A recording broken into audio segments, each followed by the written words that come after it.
The old man stands at the western gate. Behind him the kingdom crumbles. War, famine, the screams of philosophers arguing over how to save a civilization that has already begun to eat itself alive.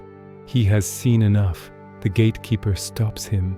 "Master," he says, "you cannot leave without giving us something, anything.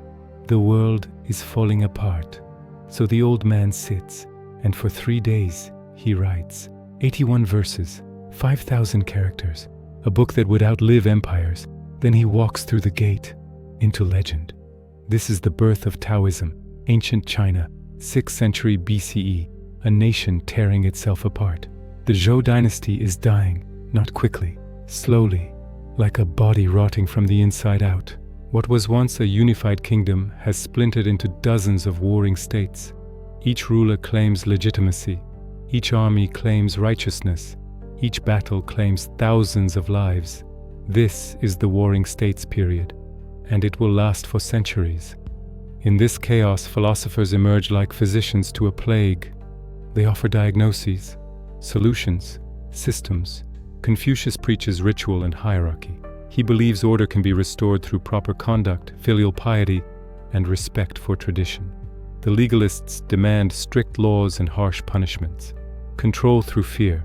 The mohists advocate universal love and mutual benefit. Everyone has an answer, everyone knows how to fix what's broken, except one man. His name, if it is a name at all, is Laozi. It means old master. We don't know if he really existed. Modern scholars suspect he didn't. Not as a single person, anyway. But that doesn't matter, because what he represents is more powerful than any individual could be. He represents a radical idea, so radical it sounds like madness in a world obsessed with control. Stop trying to fix things. The first line of the Tao Te Ching is a paradox. The Tao that can be told is not the eternal Tao. The way that can be spoken is not the true way. The name that can be named is not the eternal name. How do you teach something that cannot be taught? How do you describe what lies beyond description? This is the foundation of Taoism, and it is not a foundation at all. The Tao is the unnameable source of everything, the pattern beneath all patterns, the force that flows through mountains and rivers, through birth and death, through the rise and fall of empires. It is not a god. It does not judge. It does not intervene. It simply is. Think of water. It flows downward without effort. It takes the shape of whatever contains it. It wears away stone not through force, but through persistence. This is the Tao. The Tao Te Ching teaches Wu Wei, non-action. But this doesn't mean doing nothing. It means acting without forcing, moving without striving, achieving without grasping. The skilled archer doesn't think about hitting the target. His body knows. His training has become instinct. The arrow flies because it must. The master craftsman doesn't struggle with his materials. He follows the grain of the wood. He lets the stone tell him where it wants to break. This is Wu Wei, effortless action, perfect alignment with the natural flow of things. In a world obsessed with control, Taoism offers surrender. In a society built on ambition, it offers contentment. In an age of violence, it offers softness.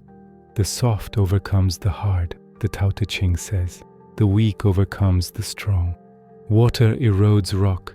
The reed bends in the storm while the mighty oak breaks. This is not weakness. This is the ultimate strength. At the heart of Taoism lies another symbol, one that would become synonymous with Chinese philosophy itself. Yin and yang, black and white, darkness and light, feminine and masculine, passive and active. But look closer. Within the black, a seed of white. Within the white, a seed of black. They are not opposites at all. They are complements, two halves of a whole, each containing the other, each becoming the other in an endless dance. There is no light without darkness to define it, no high without low, no life without death. This understanding changes everything. The Confucians see moral absolutes, right and wrong, good and evil, civilized and barbarous. The Taoists see transformation. Winter becomes spring, day becomes night. What rises must fall. What falls will rise again. Nothing is permanent. Everything flows. The sage understands this. He doesn't cling to summer.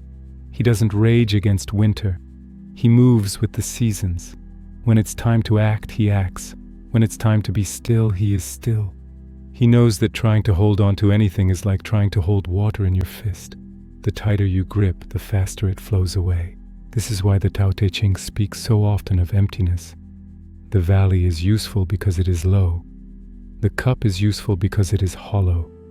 The room is useful because of the space within its walls. Emptiness is not nothing. It is potential. It is readiness. It is the space where everything becomes possible. A century after Laozi, or the idea of Laozi, another voice emerges, Zhuangzi, a philosopher whose writings would become the second pillar of Taoist thought. Where the Tao Te Ching speaks in riddles and poetry, Zhuangzi tells stories.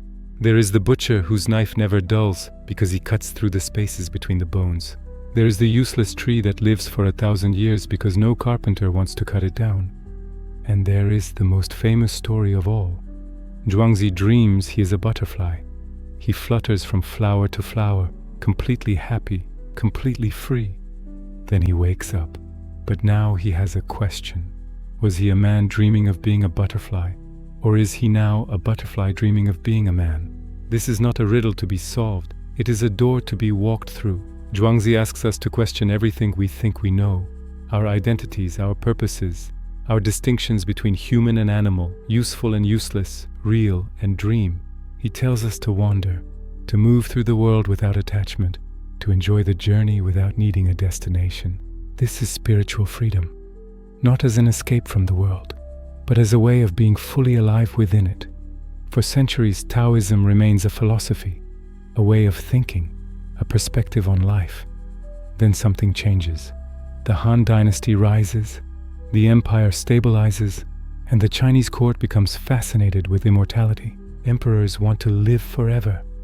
They seek the elixir of life, the pill of immortality, the secret to becoming Jian, celestial beings who transcend death. Alchemists arrive at court. They bring formulas, rituals, promises. They speak of islands in the eastern sea where immortals dwell. They offer techniques for refining cinnabar into gold, for transforming the body into something more than human. And they wrap these practices in the language of the Tao.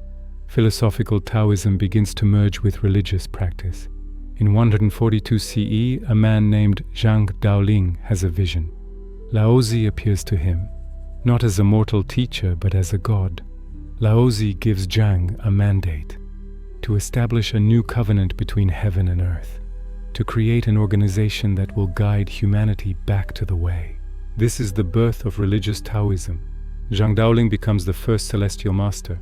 He establishes a community in Western China, a theocracy based on Taoist principles. Members confess their sins. They perform rituals. They study the Tao Te Ching not just as philosophy but as scripture. The movement spreads. By the 3rd century, it has reached the imperial court itself. Taoism is no longer just a way of thinking.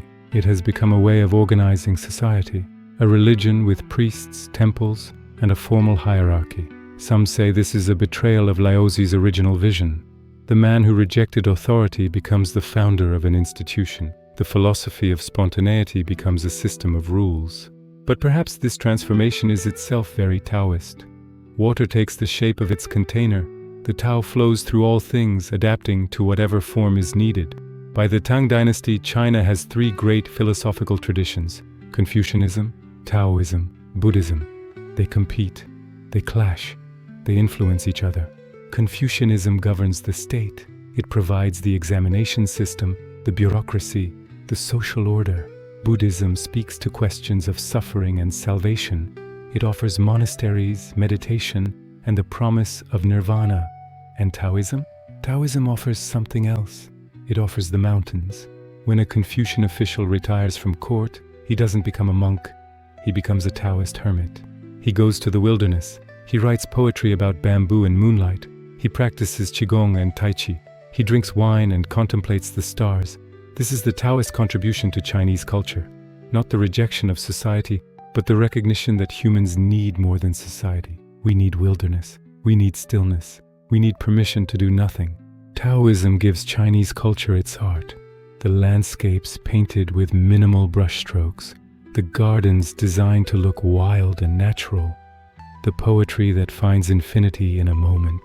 It gives Chinese medicine its foundation, the concept of qi, vital energy flowing through the body, the principle of balance, the idea that health comes not from fighting disease but from harmonizing with natural rhythms. It gives China its martial arts, Tai Chi, Qigong, the principle that softness defeats hardness, that the best fighter is the one who doesn't fight. And it gives Chinese philosophy its safety valve. When Confucian rigidity becomes oppressive, Taoism offers freedom. When Buddhist asceticism becomes too severe, Taoism offers joy. The 20th century is not kind to Taoism. In 1911, the Qing dynasty falls. With it goes state support for Taoist institutions. Warlords loot temples. Treasures are destroyed. Then, in 1949, the communists take power. Religion is declared superstition. Opium for the masses. Temples are confiscated. Monks are sent to labor camps. The Cultural Revolution from 1966 to 1976 nearly finishes what was started. Anything old, anything traditional, anything spiritual is targeted for destruction. Millions of monks are reduced to thousands. Ancient texts burn. Sacred mountains are desecrated. Centuries of tradition vanish in a generation. It seems Taoism will die, not with a great battle but with silence. But water finds a way. In 1982, China begins to relax its restrictions on religion. Temples reopen, slowly, cautiously, and something unexpected happens. The West discovers Taoism. The Tao Te Ching becomes one of the most translated books in the world, second only to the Bible. Translations multiply, interpretations flourish. Everyone from physicists to psychologists finds meaning in its verses. Tai Chi studios open in London, New York, Paris. Qigong masters teach in community centers. Acupuncture becomes mainstream medicine. People burned out by ambition discover Wu Wei. Athletes seeking peak performance study the principle of effortless action. Environmentalists find in Taoism a philosophy of ecological harmony. The yin-yang symbol becomes ubiquitous. T-shirts, tattoos, corporate logos, often stripped of context but still carrying something of its original power. Is this a dilution of Taoism? A commercialization of something sacred? Or is it water again, taking new shapes, flowing into new containers? In China itself, Taoism is experiencing a renaissance. New temples are built, old practices are revived. Young people study texts their grandparents were forbidden to read. But it's different now. It can't be the same. The world has changed. China has changed. Technology has rewired human consciousness in ways Laozi could never have imagined. Yet the questions remain the same. How do we live in a world of constant change? How do we find peace in chaos? How do we act without forcing? How do we hold on without grasping? These are not ancient questions. They are tomorrow's questions. Look at the world today. We are drowning in information but starving for wisdom. We have more power than ever to change our environment, and less idea of whether we should. We worship productivity, efficiency, growth. We measure our worth in achievements. We schedule every minute. We optimize every process. And we are exhausted. Anxiety disorders are epidemic. Depression is pandemic. We have medication for sleeplessness, but no time for rest. We have technology for connection, but epidemics of loneliness. We have, in other words, forgotten Wu Wei. We have forgotten that sometimes the most productive thing you can do is nothing. We have forgotten that water doesn't force its way through obstacles. It finds the path of least resistance, and it still carves canyons. Taoism is not a solution. It is not a system. It is not a technique to be mastered. It is a perspective, a reorientation, a reminder. The Tao Te Ching says, "In the pursuit of learning, every day something is gained. In the pursuit of the Tao, every day something is dropped." What if the answer to our problems is not adding more? What if it's letting go? What if the path to accomplishment is not constant striving, but intelligent yielding? What if the way forward is to stop trying to control everything and learn once again to flow? There is a story they tell about Laozi. When he reached the Western Gate, he didn't just write the Tao Te Ching and leave. The gatekeeper read what he had written, and then the gatekeeper abandoned his post and followed the old master into the wilderness. Both vanished into legend. This is how Taoism works. It doesn't convert, it doesn't convince, it doesn't argue. It simply opens a door, and some people walk through. The door is still open. It has been open for 2,500 years, through dynasties and revolutions, through wars and persecutions, through periods of flourishing and periods of near extinction. The door remains, because the Tao is not an institution that can be destroyed. It's not a doctrine that can be suppressed. It's not a system that can fail. It is the pattern that was here before humans arrived and will be here after we're gone. We don't create it. We don't control it. We don't own it. We can only recognize it, align with it, become for brief moments one with it. This is what the old master understood, standing at the gate all those centuries ago. The world doesn't need more systems. It needs fewer. It doesn't need more force. It needs less. What it needs is what it already has, what it has always had. The river that finds its way to the sea without needing a map, the seed that knows when to germinate without being told, the dancer who moves without thinking, because the music and the movement have become one. This is the Tao, and it is waiting. Not in temples, though you can find it there. Not in books, though they point the way. Not in techniques or practices or philosophies, but in the pause between breaths, in the space between thoughts, in the moment when you stop trying to grasp something and simply let it come to you. 2,500 years ago, an old man walked through a gate and disappeared. But he left something behind. Not a religion, not a philosophy, not even a teaching, a question. What if the way forward is not to push harder, but to let go? What if strength is found in softness? What if the greatest wisdom is knowing that we know nothing at all? The gate is still there. Will you walk through?